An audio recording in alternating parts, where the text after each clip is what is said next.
jeɗɗi fawi silmaji capan e nayya doori to leydi Burkina Faso yamde jeenayya naado yamde jetti fawi silmaji capan e nayya sar to leydi Tchad. Bisimilla mon e silmaji nogay jokkoji e kabaruji ɗi. Abdoulaye Dikko edi silmaji nogay jokkoji hen joni ɗi en keɓani hen silimide koɗo meɗen hannden kanko woni jagorɗo ɗum woni kalfinaɗo jeygu to leydi Niger jeeɗo gouvernement mo konu kaɓe goni e samminde mo ɗum woni kanko Mohamed jeeɗo gouvernement mbiyeten Mohamed Bazoum mo wiye Alkash Alhada mo yewtidan e Ibrahima Timbiba e Oumou Ba ko fawi e dow hono nde alhaaliji gonɗi hannden toon to leydi Niger e ɗaminare mabɓe yalla laamu patal ana wartire toon sembine caggal ɗum Arama Diallo janganen ko winda e jeyneji ɗi timmidirane wiyete ngo janturen meɗen mawde hannden fillitande e fawine du e banggal hono ɓen noddirteɓe tirailleur sénégalais en ɗum woni tawanaɓe e kaɓaniki France e guerre mondial yoga e gartul mabɓe ɗo Sénégal. Fadde nden bisimilla moon e yeftere coftal ɓalli. e yeftere coftal ɓalli Rama Diallo a salminama. mi salminima Abdoulaye, mi salmini heeɗiɓe. kabaruji coftal ɓalli Afrique wasi darde to nayoɓal coupe du monde rewɓe. Non Abdoulaye, Afrique haaɗi ndelle jeetaɓal ɗono coupe du monde rewɓe ka diɗe yahanoɗe oɗo coupe gaɗi golle lobbe fay so tawi Jambi ngal ɗo diɗal kañum yalti law. Maroc diɗal keddaninogal Afrique kañum jokkingo eto ka yalti hanki caggal nde France hawiɓe nayi e ɓolum Abdoulaye. ɗum e wonde fu ekito oɗo coupe no oɗo kippu mbiyeten mo Maroc ana weltori ngal diɗal cosagal ko ɓuura e duuɓi tati keɓugal du hewtude e etoji diɗe coupe adunaru to rewɓe. Afrique du Sud kañum du hewti jeetaɓal e kilal aranal e tariki oɗo coupe. Nigeria diɗal kolanogal waɗi piɗi lobbi fa to jeetaɓal ngal kaɓe mbasi hawde Angleterre ɓe yaltinɓe ɓe du e latanɗe e fijo maɓɓe altine faltinde. e caggal kawre keminde andama diɗɗe neyoɓal. Andama Abdoulaye, adjumare kawre puɗɗan waɗude hakkunde ɗen ɗon diɗe e kawre nayaɓal ngal. Espagne e Pays-Bas e to ndira Japon, Suède, Asay ɗe gartan e kawre France, Australie, Angleterre e Colombie. Jarama. Koɗo men hande. Hannden Alkash Alhada woni koɗo men kanko woni jagoɗo Niger kalfinaɗo jeygu e o gouvernement mo konu koɓe goni e samminde toon to Niger e fando haala Pauline Le Troquier mo RFI francire omo holliti gouvernement Mohamed Bazoum ana walli kala hono ko CEDEAO fellisi e waɗude yalla laamu potal ana warta Niger. Keɗoɗen ɓe hono Oumou Ba e Ibrahima Timbiba pirti haalaji ɗi e fulfulde. Alkash Alhada. Alkash Alhada mi salminima. Mi salmitike. Est-ce que vous avez eu la possibilité? Ene hebi fere yewtudugol e hoorejo leydi ndi Mohamed Bazoum e ɗe balɗe yawtude ɗo ces derniers jours? Oui, absolument, nous avons pu communiquer avec lui. Eyyo min yewtidi e makko himo selli ɗon andi Mohamed Bazoum ko neɗɗo jogiiɗo cuucal e wakkilare ko hoorejo leydi momin handi e mum tentini o saaha jiiɓiɗo ɗo sabu fii kala koye o alhaali ɗo o woni ko kanko woni e wakkillinde men jonna men doole ngam jokkugol nde hare meɗen ɗamini yewte wonaɗe e waɗede ɗe ɓattinayi hoorejo leydi ndi accitate o jonnite laamu makko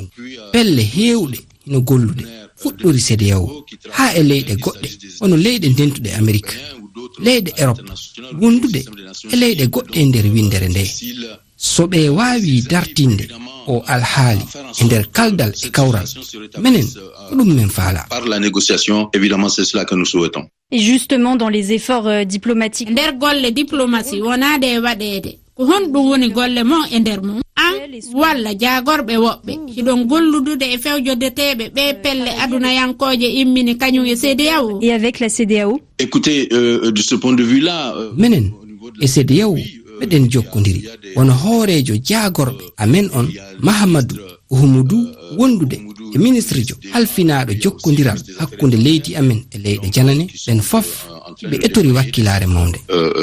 très important. Alors, est-ce que, compte tenu de tous ces efforts si en tuugi ke golle ɓe diplomate ɓe ida jogii yakare wondema Mohamed Bazoum hino wawa accitede e nder kaldal président Mohamed Bazoum? Moi je croirais à une libération négociée. min miɗo ɗamini accitugol Mohamed Bazoum e nder kaldal hino wawi latade. Jama on hino hani famodirde e nder yewtere hara wona gollirgol peeje walla pehe goɗɗe addoje torraji. L'utilisation d'autres moyens. Depuis ce lundi matin, le Niger... ila altine subaka CEDEAO no saati neldude kono mun Niger pellital saabingal haalullaji hewɗi ko honɗum woni yiyandema e mum. Votre point de vue là-dessus? Écoutez, nous endossons menen meɗen bambi kala pellital ngal CEDEAO ƴetti walla ɓami. Joni ko CEDEAO andi caggal eɓɓore maɓɓe ko holno o alhaali yarata. Ce qu'il faut faire à tel ou tel moment. Que répondez-vous à ce... honɗum jaabotoɗa yimɓe holluɓe nde feere ko hunde bonde nde ala nafa? Mauvaise option. Aujourd'hui,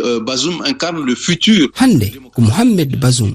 woni mbaadi démocratie Afrique ko ndi mbaadi CEDEAO faala hiwde. Justement à sauvegarder. Pour revenir aux raisons avancées par les putschistes... sen arti e ko saabi liɓal laamu ngu konunkoɓe ɓe holli ko rafi ndenagu e ŋakkere ɓantare nder leydi ndi ɓe jattani laamu. Une mauvaise gouvernance qu'il dénonce donc. Vous savez madame, je suis très bien placé pour en parler. Je fus hiɗa andi min miɗo haani jaabade ngal lamdal sabu mi wonino jaagorɗo halfinaɗo fiyakuuji walla geɗe leydi ndi e laamu Mohamed Bazoum. Ko ɓeydi e feere nde o hoorejo leydi Mohamed Bazoum jonni ko non koɓe imo jogii eɓɓore rendoyankore nden feere ko wallitorgol finatawaji leydi ndi ngam artirgol jam e deƴere e nder leydi ndi fof. Mohamed Bazoum ɗami pellitar artirgol yimɓe difa e guinaɓe hono noon kadi e nokkeeli goɗɗi e nder Tillabéri o wawi wadde ɗum fuu e kadi o golliri finatawaji leydi ndi yimɓe ɓe fof faami nafangol laawol men heɓi yimɓe accituɓe kuliyankaaku arti e laawol fewngol tellen difa e yii fitinaji ɗi dartike fiyanɗe acci wadde hen fof e nokkeeli goɗɗi deƴere hino tabiti ɗum ɗo no seedi fota e sahaji feƴƴuɗi ɗi tawata fitinaji mawɗi waɗino. Donc des périodes antérieures où on avait connu parfois des hécatombes. Est-ce que c'est un argument facile? Ko faati e ko saabi liɓal laamu ɗi haalaji ɗi ɓe konunkoɓe holli bele ko haalaji ɗi alda e ƴiyal ɓayti ko kanji kadi konunkoɓe Burkina e Mali holli caggal ciwlagol ɓe laamu. Pour justifier leur coup d'état plutôt? Vous savez, il y a eu lors de la présentation des vœux. Hiɗen andi hikka ko du'a waɗante e nde hitande heyre Général Salif Modi kanko wonuno e on saha hoorejo kono leydi ndi heɗe ko yewti ko wakkilare nde Mohamed Bazoum waɗi o holli kanko Général Salif Modi ko nde wakkilare saabi yo leydi ndi deeƴu harandi wa aali o Burkina Faso ma ɗum Mali walla leydi wondi au Mali ou par rapport à un autre pays. Je reviens justement au coup d'état. Miarte ngalli ballam bele hida sikki ko hoorebe konunkoɓe tan jatti ngulaamu walla pelle politique Niger goɗɗo hino tawa hen. Du Niger sont associés aussi. Voyez-vous, moi je disais que ce coup d'état ngo ciwlo laamu hino ngalɗinimi hino woni bettere am sabu hay hunde ala ko wawi ngo sabade e nder leydi Afrique ɗe fof neno laamu siwle wo en haynoto mbaadi ndi woni ko jiiɓuru e nder leydi ndi woni ko lurral woday ko saabi kono e nder Niger hay hunde yi'aka awa mi wawa tuumude fedde politique hay wotere komi yi'i mi faami ko konunkoɓe toppitiɓe denaago hoorejo leydi ndi woni ko jogorimo doole. La sécurité du président qui aujourd'hui le tient en otage. Alkasa Alhada mi yettima sanne a jarama. Merci. Min kadi mi yettima sanne.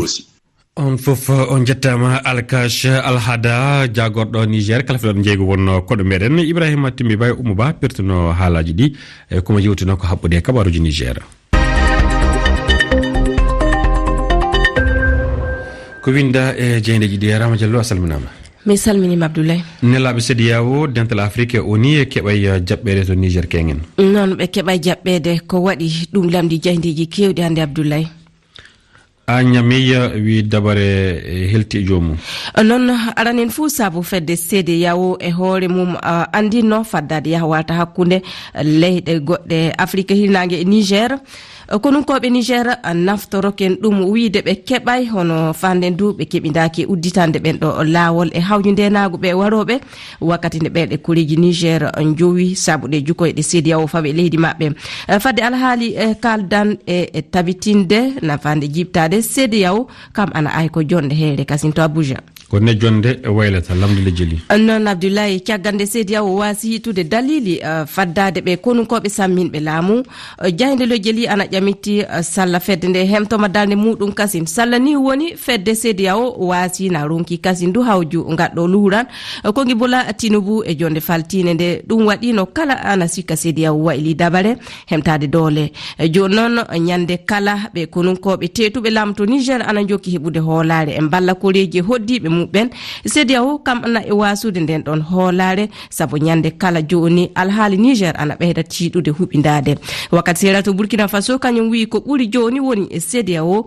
jaɓa acca hono ƴamude Mohamed Bazoum hokkite laamu ka ɓen ɗon terma hono ɓe kununkoɓe jo'inirta laamu faddewu wawgo sigilade hono su'ngoji e wakkatiji jonuɗi hooreɓe leyɗe Afrique hinangue ɗala naftorade sembe mo aykoto to Niger ko wawi du battinde hono ko yiyano to Afghanistan ɗum jaati hasaki latade jokkini hen jahinde wakkati sera sabu ƴuwde Bamako yaade Abuja to Wagadugu fa to Abidjan kongi ana towne sappande CEDEAO e anniya naftorade kono wakkati wi indelle ɗum e wonde fu konunkoɓe Niger ɓe kana cikka ɓuri fedde CEDEAO dande sabu ina wawi nde ɗo fedde wayla dabare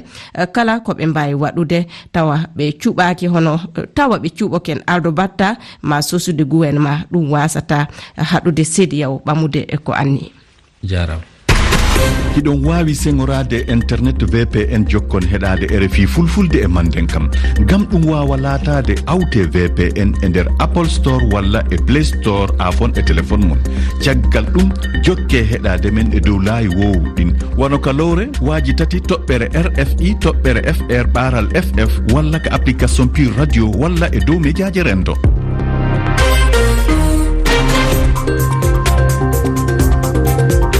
Abdoulaye Dikko toɓɓe mawɗe kabaruji meɗen alalbare hannden jeenaya lewru jettoɓordu e hitande ujunnaje ɗiɗi e nogay e tati gonno nelaɓe CEDEAO oni e tawtorede dental leyɗe Afrique hannunoɓe yaade Niger kegen e keɓal yaade saabe konunkoɓe ardiɓe leydi ndi kolli oɗo saaha saabe rafe ndenago e mette ɗi ɓiɓɓe leydi Niger jogui mbawa jaɓɓade ɓe jonnon ana lallili dawriɗede e sarti ñalande wonde e on ɗon saaha noon fa han pelle kewde e leyɗe addunaru ndu yeru Amérique ana jokki tewtude yalla kaldal ana wadda kawral heɓe laamu potal hemte toon to Niger to leydi Mali e ɗeɗo jonte foof tawi kama fitnaji ɓeydiki e leydi diwe hakkudere e funnangue leydi ndi e ɗum saabi wargo konunkoɓe civil en capanɗe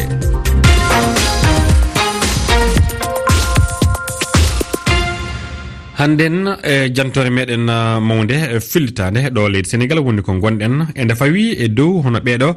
noddirteɓe e françire tirailleur sénégalais ɗum woni ɓeɗo ɓiɓɓe leyɗe Afrique tawa ɓe balli France e haɓade e base mawɗo addunaru ndu ko noddirte guerre mondial ɗiɗoɓo e tawtude hono fitnaji goɗɗi jokkuɗi hen to Algérie e to Indochine eɗen andi e ndeɗo hitande yoga e ɓeɗo ɗum woni yoga e heddinoɓe mabɓe to leydi France e keeɓi wortude ɗo leydi Sénégal caggal laamu leydi France newni ngol gartol Fadima Sy waɗani en jantore mawde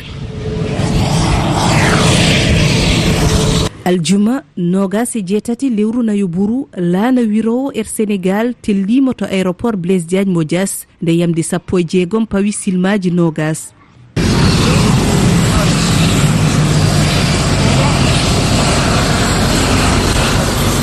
nder yimɓe jolɓe hen ina tawa Oumar Diémé, Ousmane Sagna, Mor Diop, Gorgui Mbodj, Ndongo Dian, Younousa Sonko, Daouda Faye Badji, Massiri Sy e Yoro Diawo tirailleur jeenoyo kabantunoɓe France e haare Algérie e Indochine gila hitande 1996 ha hitande 1996 min mbiyetemo ko Yoro Diaw jami hoore Barak mi waɗi guerre labbi tati mi waɗi Indochine 1950-55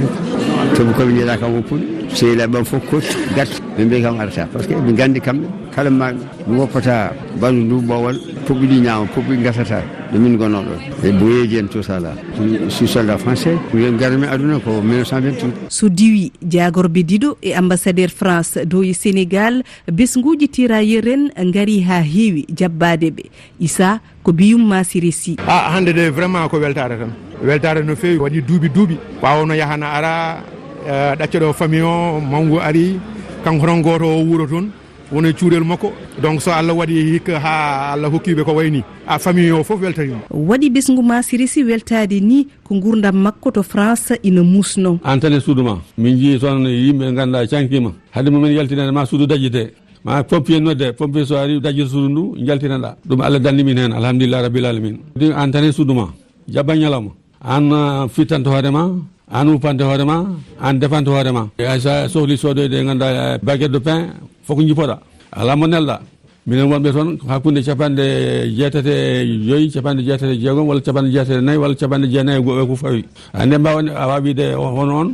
ya sodanayi mburu wala wawi ɗum ya nawanam lettre o poste hande hakkille joom suudu makko Coumba Dramé deeji hakkillam deeƴi o acte junggam o meeɗi kam wiide kuma mbeɗe ñaagui Allah to Allah accamtomi horma indel ñande hen mi ɗanaki omo haala ñando o umotamo yaaha kan haala ko miijuno ko ɗum tan fof ndo aɗa ɗo somo ruttoma miijo kan haala ko haalno te hen gonɗanmi ha Allah artirama ngol wona lawol gadanol tirailleur en ne garta e leydi mabɓe hitande kala aɓe gonanno dow ha lebbi jeegom kono guila leydi France jetti pellital nayyi goho ɓuuru yawtudu ndu ɓe mbawi joɗade dow tawa ɓe mbasata pension à la traité mabɓe pellital ngal tirailleur en ne padatno ɗum guila ko booyi mbimi ɗum ko ñamade nde jaɓata kamɓe nde jaɓani foof tawade par ce que 14 en maayi hay ndiga ngala ɓe maayi e batal ɓe maayi e ñaw so hay mabɓe tanire mabɓe nan ɗo no keeƴi min ko hen min jeeya par ce que ala min mo ganduɗa tani ko waɗani 14 par ce que nde guerre waɗete déclaré Allemagne waɗi déclaré France guerre nden koye million ngaji 17 France ko million 40 donc tirailleur Sénégal jahano moƴƴata ɓe jeeyi ɓe kaɓi toon ɓe maayi ha heewi saruji combat rewi ɗo mabɓe ɓe jaggatake prisonnier kala ɗum jagat peni mbaɗata gueɗo gasi hay nega ɓe totta ɓe garti ɓe mbaɗama gaz nden Allemagne ne mbaɗi essayé gaz barowo yimɓe gaz o sa foofi rek a yanan maya walla ɗo yoora wonta ñamde hunde aduna ama yatta ko joni noon guila 14 ha joni hay nega dillani donc ko waɗi ko ni Macron ko commissaire yoɓde France ina heddi tirailleur en boyani koɓe jeytina France ko guila hitande ujunnaji 210 tan nde ha joni besguji mabɓe ronki hebde kayitaji France sinon an Aissata min keɓata par ce que hade Aissata arde minen foof heɓe mbaɗi demande sa waɗi demande ɓe namdemaga les pièces de tes grands parents hono keɓirta ɗum ɓe ganduɗa maayi ganduɗa ma ɓuuri duuɓi temedere hadde ma jibinede ɓe mbimano ɗum sa addani ɗum a yawtata ha Allah waɗi min jiide Aissata Seck o waɗi pétition plus de 60 députés ɓen siñini ganduɗa pétition ɗum mi yawti François Hollande jaaɓi hay François Hollande nde min jeehine o wi naturalisation mo no ganduɗa tarti arde no fewi puisque onon fof o mawni noɓe mbaɗanno min tan kono ha noon noɓe watta sukaɓe men ha joni mais chaque fois on le renvoie mi jogui lettre nanti nanɗoyde nanta wildi kam wimi pour la naturalisation de vos enfants en France c'est à la préfecture en Afrique c'est dans les ambassades kono ambassade ɓe jaɓata ɓuuri hewde e tirailleur en maayi tawɓe jeytinaka France hande besguji mabɓe ndena doga caggal kayitaji Philippe Lalliot ambassadeur France dow e Sénégal holliti wonde mawtinno hen Fadima Sy Dakar RFI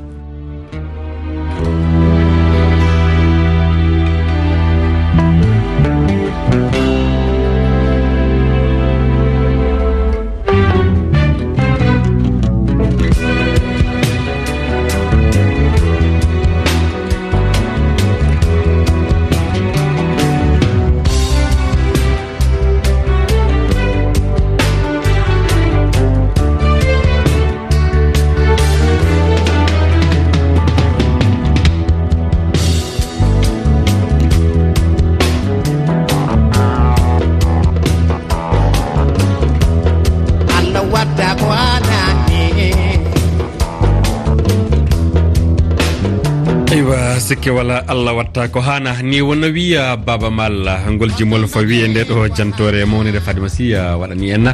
tedduɓe heeɗiɓe RFI fulfulde ɗo kadeten e ɗiɗo kabaruji arandeji e ɗo RFI fulfulde Souleymane Ndiaye mbiɗo Serigne wiɗo Ceerno golle ɗe peewi en ɗo e silma capantati e kabaruji goɗɗi